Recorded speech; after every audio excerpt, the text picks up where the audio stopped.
bueno, bien por Francia de que puede estar tomando las medidas necesarias, pero toda Europa está con alerta roja, ¿no? Para que un país europeo haga pública o haga público que existe pues una amenaza a su seguridad, básicamente la posibilidad de un atentado terrorista, pues realmente creo que debemos tomarlo en consideración y debemos creerlo como veraz.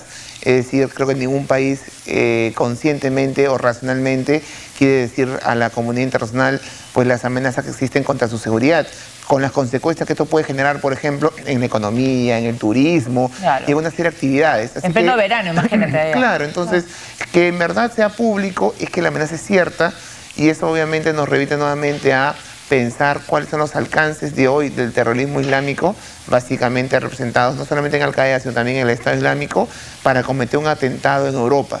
Yo creo que las posibilidades existen, claro, y lo demuestra pues un país como Francia. ¿Qué puede pasar en países en donde los niveles de seguridad son, digamos, más reducidos? Dentro de Europa inclusive. Yo creo que podemos estar ante un escenario pues donde la alerta máxima en los diferentes países europeos debe estar hoy en su máxima expresión. Muy bien, y vamos a hablar ahora del primer ministro de Israel, Benjamín Netanyahu, y el canciller de Francia, Philippe Hammond, que discutieron sobre el acuerdo nuclear iraní en una conferencia de prensa. Veamos. Israel continúa expresando y difundiendo su opinión contra el acuerdo nuclear iraní. Esta vez ha sido durante la visita del secretario de Relaciones Exteriores del Reino Unido, Philippe Hammond, a Jerusalén. En la conferencia de prensa junto al primer ministro israelí Benjamín Netanyahu, ambos confrontaron sus posiciones opuestas respecto a este pacto. El trato acordado en Viena, lamento decirlo, allana el camino de la bomba para este régimen terrorista. La alternativa a este mal negocio no es la guerra. La alternativa es una oferta mejor que hacer retroceder el programa nuclear de Irán y vincular la flexibilización de las restricciones sobre el programa nuclear con los cambios de comportamiento de Irán. Este es el tipo de trato que se dio la bienvenida en Tel Aviv y aquí en Jerusalén, capital de Israel. Vale recordar que en su última presentación ante los parlamentarios británicos, el canciller Philippe Hammond dijo que Tel Aviv no hubiera aprobado ningún acuerdo con Irán. Ahora, Hammond ha seguido firme en su posición, refutando las declaraciones de Netanyahu. Quiero ser claro, usted dijo que vamos a levantar las sanciones hoy y no lo haremos. Hoy, todo el alivio de sanciones del acuerdo quedará supeditado a que Irán cumpla primero con los requisitos: reducir sus arsenales, desmantelar centrifugadoras, exportar sus existencias de uranio enriquecido. Pero Netanyahu no quedó satisfecho con esta respuesta. Según él, en el acuerdo no hay requerimiento para que Irán cambie su comportamiento y eso convierte al pacto en algo fundamentalmente equivocado. Hammond volvió a responder. Entiendo sus preocupaciones, pero siempre he tenido claro que este acuerdo fue el expediente nuclear y que el régimen de sanciones está alrededor de las actividades nucleares ilícitas de Irán.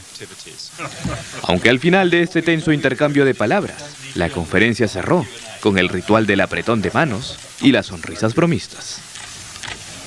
Tuvieron que sonreír y bromear un poco para quizás pues aliviar el momento de tensión, pero bueno, deja muy claro Israel cuál es su posición sobre este acuerdo nuclear, en el cual también hay mucha desconfianza tanto de Estados Unidos como de Irán, ¿no? O sea, van a intentar pues llevarlo todo esto a ver qué pasa, ¿no? En los próximos meses. Bueno, definitivamente más de 2 décadas de ruptura de relaciones pues no puede generar confianza entre las partes, y en este tipo de escenarios en donde ambas partes deben cumplir muchos puntos de un acuerdo, obviamente la desconfianza existe. En Irán, el ayatollah señaló pues que obviamente después del acuerdo la confianza se genera a partir del cumplimiento, a lo que él tiene serias dudas. Y creo que lo mismo sucede en Estados Unidos y lo mismo sucede en Israel.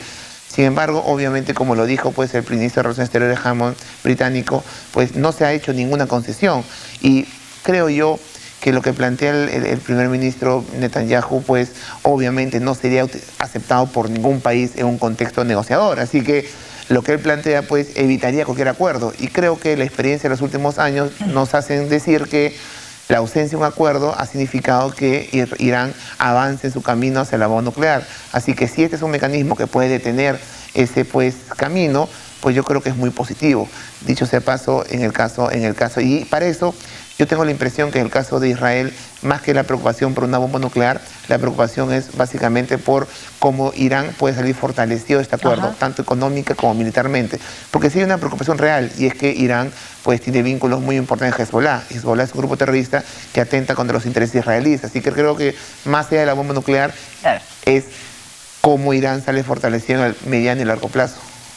Muy bien, ahora vamos con la canciller de Alemania, Angela Merkel, que ha sido duramente criticada por frialdad que demostró al intentar consolar a Rem, una adolescente palestina que rompió en llanto al contar la vida de su familia, que espera que la administración alemana pueda resolver pronto su solicitud de asilo para evitar que sean deportados a Líbano, su país de origen. El hecho ocurrió durante un encuentro entre alumnos de la escuela Rostock. Todos esperaban que la canciller le dijera a Rem que podría seguir en Alemania, pero no fue así. Merkel aseguró que no todos los residentes de los campos de refugiados se pueden quedar como residentes de manera definitiva. Escuchemos. Ich möchte studieren, wirklich wie, es ist wirklich ein Wunsch und ein Ziel, das ich gerne schaffen möchte. Und ja, genau, also es ist wirklich sehr unangenehm zuzusehen, wie andere wirklich das Leben genießen können. Ich verstehe das und dennoch muss ich jetzt auch, das ist manchmal auch hart Politik, so wenn du jetzt vor mir stehst und dann bist du ja ein unheimlich sympathischer Mensch, aber du weißt auch, in den palästinensischen Flüchtlingslagern im Libanon gibt es noch Tausende und Tausende, und wenn wir jetzt sagen, ihr könnt alle kommen und ihr könnt alle aus Afrika kommen und ihr könnt alle kommen, das können wir auch nicht schaffen. Und da sind wir jetzt in diesem Zwiespalt, und die einzige Antwort, die wir sagen, ist bloß nicht so lange, dass es so lange dauert, bis die Sachen entschieden sind. Aber es werden manche auch wieder zurückgehen müssen. Oh, komm. Du hast das doch prima gemacht. Ja. Ich glaube nicht, Frau Bundeskanzlerin, dass es da ums Prima-Machen geht, sondern dass es natürlich eine sehr belastende Situation ist. Das weiß ich, dass es eine belastende Situation ist. Und deshalb möchte ich Sie trotzdem einmal streicheln, weil wir ja euch nicht in solche Situationen bringen wollen und weil du es ja auch schwer hast und weil du ganz toll aber dargestellt hast für viele, viele andere, in welche Situation man kommen kann. ¿Ya? Pues ese ha sido pues un tema muy, muy delicado, ¿no? Yo creo que lo que ha sido es, bueno, sincera, ¿no? Que no todos los que van ahí de refugiados pueden obtener la residencia de manera definitiva, así que como el caso de la niña hay miles. Y lo que ha hecho simplemente es no prometerle nada, ¿no? No sé. Yo creo que otro lo hubiera dicho, sí, vamos a resolver tu caso, y de repente queda en nada. No sé, de repente demasiado sincera. La migración tiene dos caras, digamos. Una cara que los estados deben impedir, y es generar los incentivos para que más migrantes vengan a mi país. En un contexto como el que vive actualmente pues gran parte del mundo, hablamos de que la tercera parte de la población de Siria vive pues desplazada o refugiada, pues o solamente Siria, la región es mucho más grande. Pensar en que un país genere incentivos, imagínate a Merkel diciendo sí, vamos a aceptar a todos, no es lo más aconsejable para ningún estado europeo. Pero la otra cara de la moneda es el tema social, y es la realidad que vive esta gente.